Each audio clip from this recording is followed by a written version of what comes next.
All right, good morning. It's fantastic to have Drew here. Thank you so much for making some time for us today. Drew, where are you in the world right now?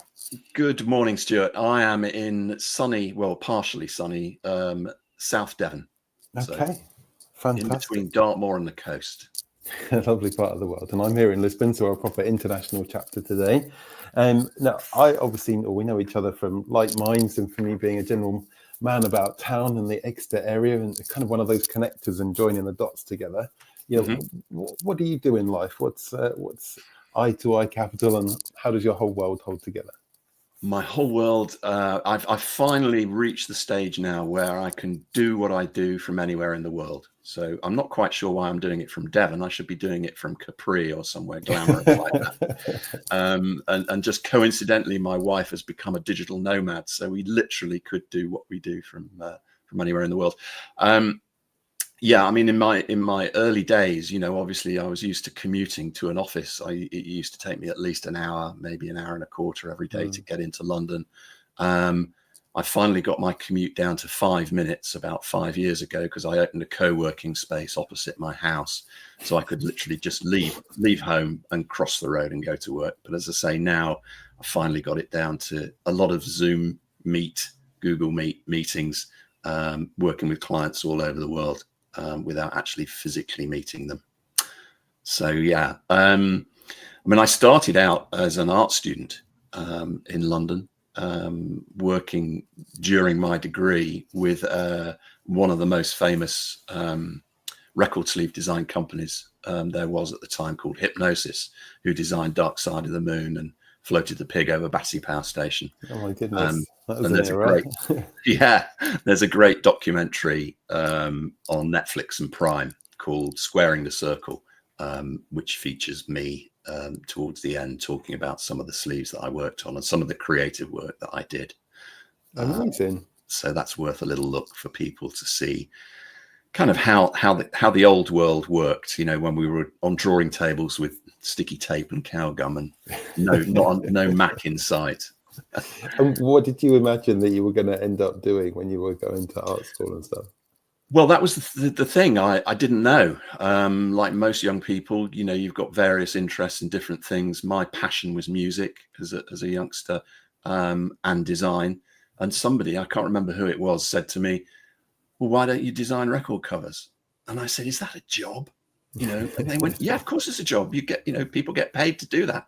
So I did some research and decided to write my thesis on record sleeve design. Came across this group called Hypnosis and went to interview them, and they were incredibly welcoming and helpful. And they were giving me offcuts of stuff. They were putting a book together. So they gave me offcuts of photographs to put into my thesis. And during my interview with them, they started interviewing me and saying, "Well, why do you need all this stuff? What do you do?" And I said, "Well, I'm a graphics student."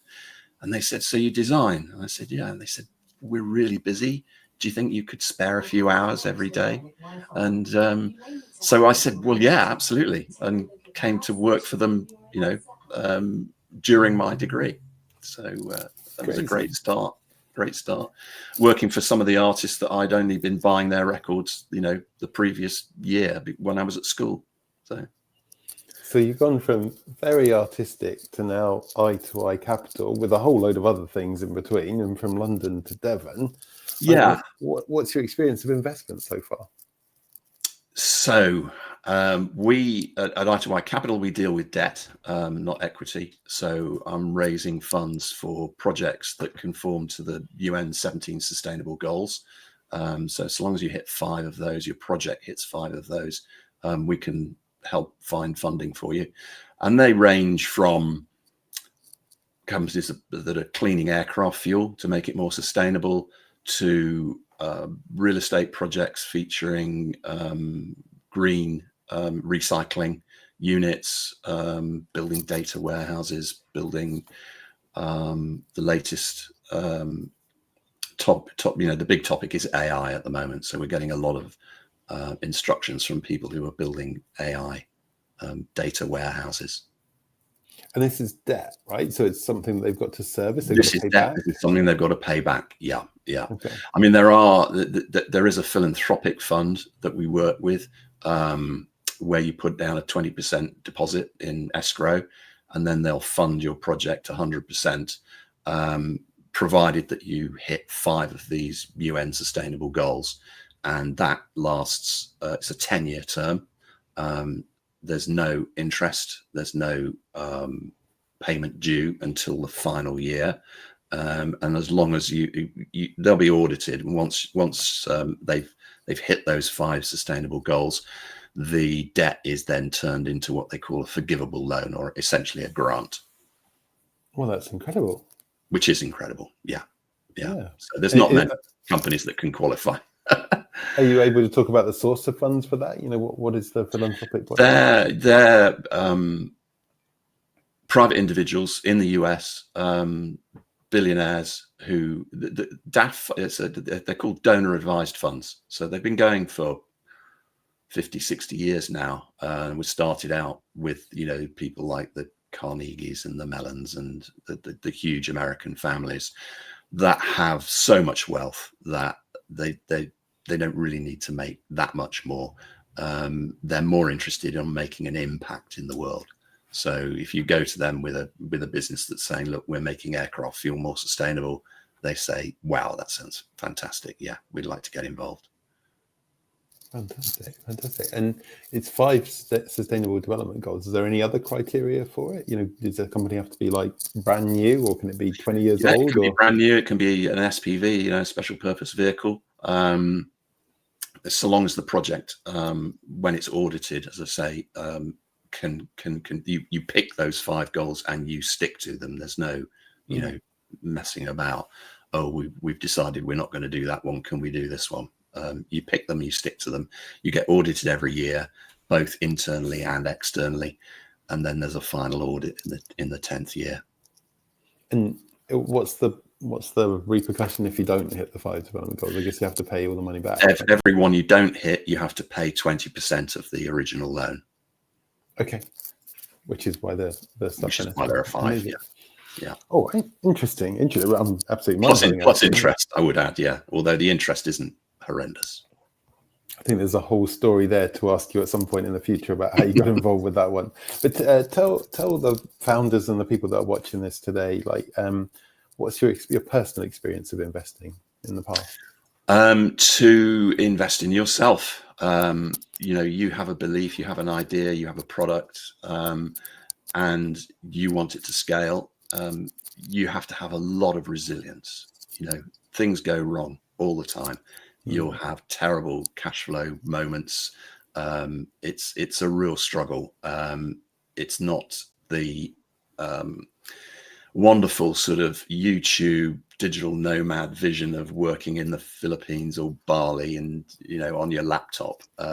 That's not reality for the majority of people.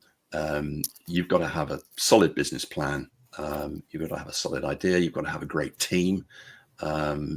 If you have a co-founder, obviously you've got to pick somebody that you are happy to work with, both out of work and in work, because you don't just sort of work for your 8 to 14 hours a day or however long you're working and then not see them. You're going to see them at the weekends. You're going to have your families are going to be integrated.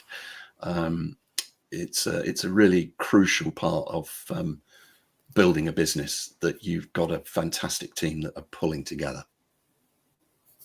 Fantastic. And are there any ideas that you're looking at investing at the moment? I'm looking at a rum company, as I like drinking rum, so why not? They're people I know. They're based in South Devon. They're people that I occasionally work with as I sit on the committee for the Dartmouth Food Festival, and they help provide drinks to sample, rum to sample during the weekend. And it's great rum, so why not support them? It's a crowd-funded job. So okay. And I mean, obviously, Exeter's the home of crowdfunding, right? In terms of crowdfunding and stuff, so you'd expect a lot of crowdfunding to be happening.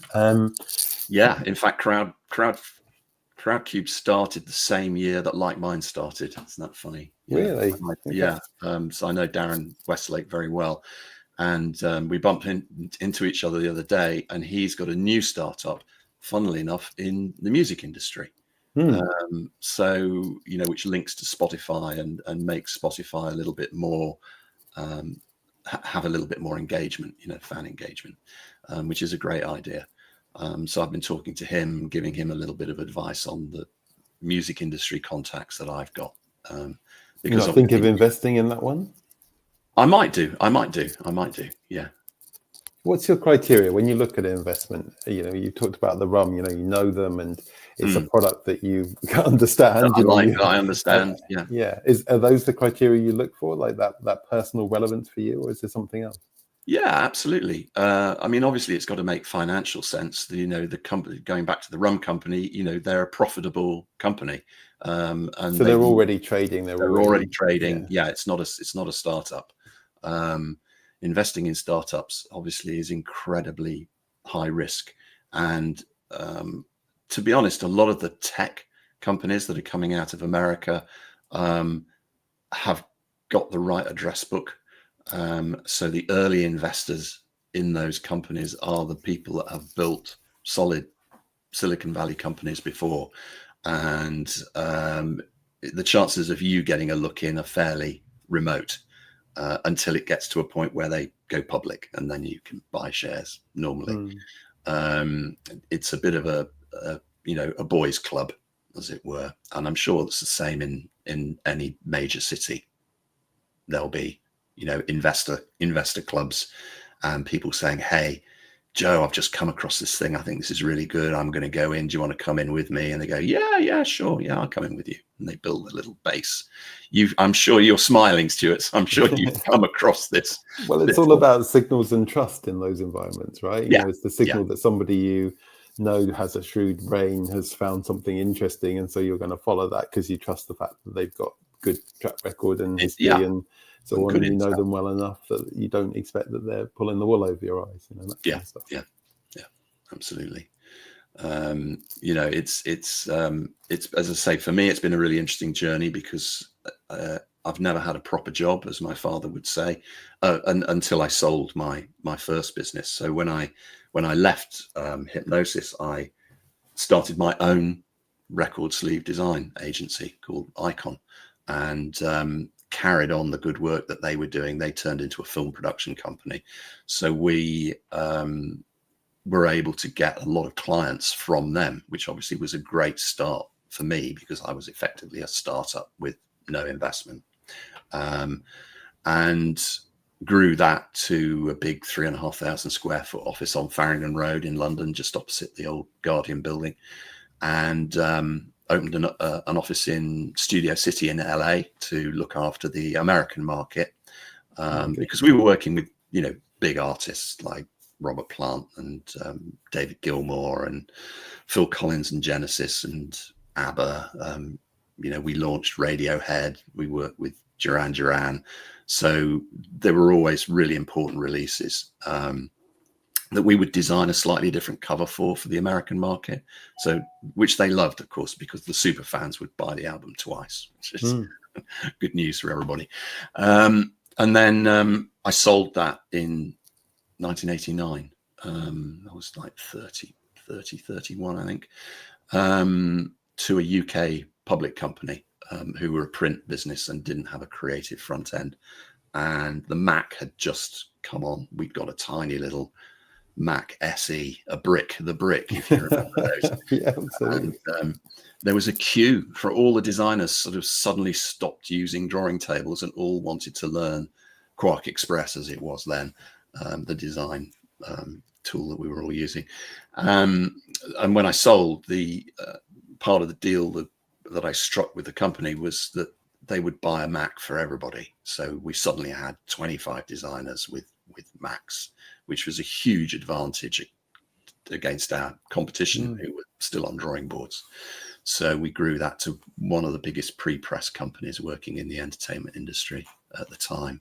And while I was there, I was the youngest group MD. The senior staff were in their late 50s, early 60s. And in 1993, I had a CompuServe account, and I was sort of learning about this thing called the internet.